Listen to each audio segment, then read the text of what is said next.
करो शुद्ध अंतः करण धीरे धीरे।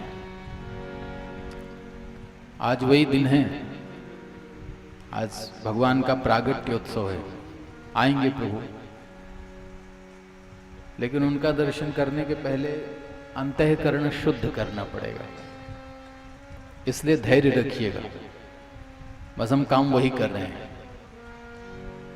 धीरे धीरे आपका अंतःकरण शुद्ध करने की कोशिश कर रहे हैं। धैर्य रख के बैठे रहिएगा।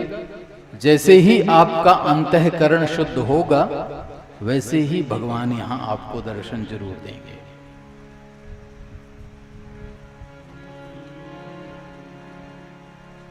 प्रहलाद ने भगवान के भजन का इतना सुंदर उपदेश किया कि सारे दैत्य बालक आसुरी प्रवृत्तियों को छोड़कर सत प्रवृत्ति धारण करके भगवान के भक्त बनने लगे। सब नारायण के भक्त हो गए। पता चला हिरण्यकश्यप को बड़ा क्रोधित हुआ, सिपाहियों को भेजा, पकड़ करके लाया गया प्रहलाद को। देखते ही क्रोधित हो गया हिरण्यकश्यप और कहा, तुष्ट प्रहलाद, यस्तया मंद भाग्योक्तो मदन्नो जगदीश्वर क्वास्वदी सा सर्वत कस्मास स्तंभेन दृश्यते। तो कहता है तेरा ईश्वर सब जगह है, जगत व्यापक है, जगदीश है, लेकिन मुझे तो कहीं नहीं दिखाई देता।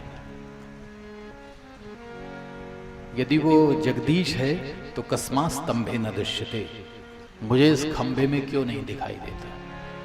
प्रहलाद ने कहा, मुझे तो सब जगह दिखाई देता है पिताजी, आपके अंदर दिख रहा है। आपकी सभा में जितने असुर बैठे सबके अंदर दिख रहा है, आपकी तलवार में भी दिख रहा है, तो मेरा ठाकुर तो खंबे में भी है, तो क्या प्रकट होगा। प्रहलाद ने कहा, जरूर होगा। अब भगवान के सामने ये घड़ी आ गई। हाथ जोड़कर प्रहलाद ने प्रार्थना किया, प्रभु आज एक भक्त की लाज आपके हाथ में है। तो प्रभु का तो ये स्वभाव है, अपना मान भले टल जाए पर भक्त का मान न टलते देखा। भक्त की बात झूठी नहीं हो सकती। सत्यम विधातम यद वृत्त भाषितम व्याप्तिम च भूतेषु अखिलेषु चात्मनः अदृश्यता तद्भुतरूपमुद्वहन् स्तंभे सभायाम न मृगम न मानुषम। आज अपने भक्त की बात को सत्य करने के लिए भक्त हैं प्रहलाद, और ऐसे भी भक्त नहीं। व्यास जी कह रहे हैं, निज भृत्य भाषितम, निजी सेवक हैं। निज सेवक होते ना, बड़े बड़े अधिकारियों के पर्सनल सेक्रेटरी होते हैं। प्रहलाद जी भगवान के पर्सनल भक्त हैं। और हमारे वैष्णवों की भाषा में यदि कहा जाए तो उसको भितरिहा कहते हैं। हम लोग कहते हैं भितरिहा है। जो भगवान के मंदिर में जाता है पुजारी, वो भितरिहा होता है। जो ठाकुर जी की रसोई बनाने के लिए रसोई में रहता है, वो भितरिहा होता है। जो गुरुजनों की सेवा में रहता है, वो भितरिहा होता है। दो भेद हैं सेवकों में। तो ये प्रहलाद के लिए शब्द संबोधित किया है, निज भृत्य भाषितम। आज भगवान अपने निजी भक्ति की कही हुई बात को सत्य करने के लिए चर अचर सृष्टि में व्याप्त जो सर्व सामर्थवान वो विराट परमात्मा है, आज एक अद्भुत स्वरूप को धारण करके खंबे में प्रविष्ट हो गए। पहुंच गया हिरण्यकश्यप खंबे के पास और क्रोध में आकर अपने हाथों से बड़ी जोर से खंबे पर प्रहार किया। खंबा फट करके दो भागों में भक्त हुआ। अद्भुत स्वरूप को धारण किए भगवान नरसिंह का प्रागट्य होता है। बोल श्री नरसिंह भगवान की जय। अद्भुत रूप है प्रभु का। पहले तो हिरण्यकश्यप भयभीत हुआ, बाद में युद्ध करने को तैयार हुआ। भगवान ने उसको थोड़ा देर इधर उधर दौड़ाया। युद्ध क्या करेगा प्रभु से, इधर उधर सभा में दौड़ाया, फिर उठाकर अपनी गोद में बिठाया। आज तेरा वध करूंगा। उसने कहा नहीं मार सकते, मुझे वरदान है, न किसी मनुष्य, न किसी देवता, न किसी पशु पक्षी से मरूंगा। भगवान ने कहा हमें अच्छे से देख लो ऊपर से नीचे तक, न मृगम न मानुषम, ना ये पुरुष है और ना ये सिंह है, ये नरसिंह अवतार है, तेरे लिए ही लेकर आया हूं।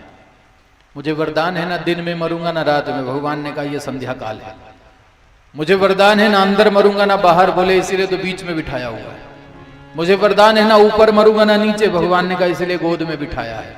ना ये आकाश है ना ये पाताल, ये मेरी गोद है हिरण्यकश्यप। मुझे वरदान है किसी प्रकार के अस्त्र शस्त्रों से मुझे नहीं मारा जा सकता। भगवान ने कहा हमें किसी अस्त्र शस्त्र की जरूरत नहीं है। बड़े बड़े नाखून थे, अपने नाखूनों से प्रभु ने इसके वक्षस्थल को फाड़ा, उसकी अतड़ियां निकाल कर गले में धारण कर ली। हिरण्यकश्यप का प्रभु ने आज उद्धार कर दिया। जय जयकार हुई, पुष्प वृष्टियां होने लगी। बोल भक्त वत्सल भगवान की जय। प्रहलाद जी शरण में आए, स्तुति की, भगवान प्रसन्न हुए। प्रहलाद वरदान मांगो। बड़ा अद्भुत भक्त है प्रहलाद, छोटा सा बालक, पर भगवान की भक्ति करते करते उसकी बुद्धि कितनी स्थिर है कि इतनी छोटी अवस्था में उसने भगवान से क्या मांगा। यदि राशीष में कामान वरास्तम वरदर्शभ, कामानाम हृदय संग्रोहम भवतस्तु वृणे वरम।